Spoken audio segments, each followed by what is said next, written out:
for being here. Thank you. Another meeting between friends as US President Donald Trump sat down with Saudi Crown Prince Mohammed bin Salman for breakfast in Osaka on Saturday.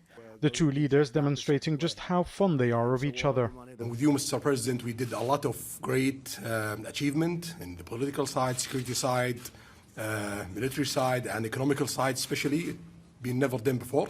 Right. So I believe that will contribute in our both country good for GDP growth, job creation, and more safety for both countries.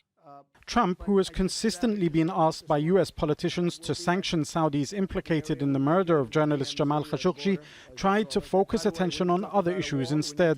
The Crown Prince of Saudi Arabia, a friend of mine, a man who has really done things in the last 5 years in terms of opening up Saudi Arabia, and I think especially what you've done for women.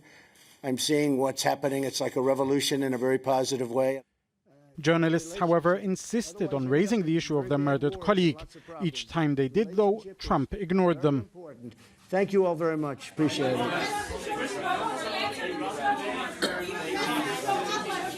Thank you very much. At the start of the G20 summit, the Crown Prince made a point of demonstrating that he still had a place at the center of the international community. The US president spared no effort to show how much he supported the Saudi heir apparent, widely believed to have been behind Khashoggi's killing.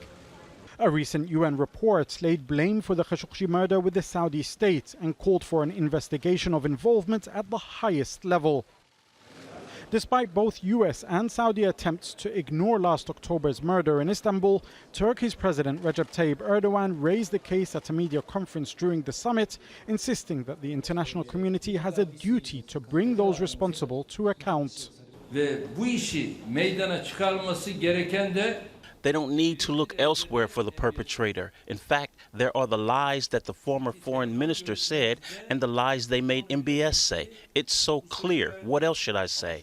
They need to reveal this. The documents are there. The recordings are there. First and foremost, a human was killed.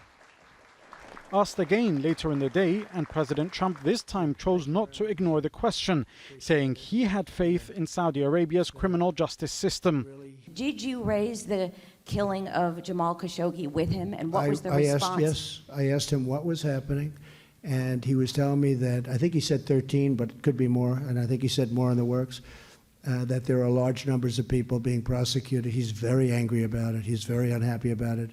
Despite the photo ops and the warm welcomes, there is still a great deal of stigma associated with Mohammed bin Salman, who many believe is responsible for the killing of Jamal Khashoggi.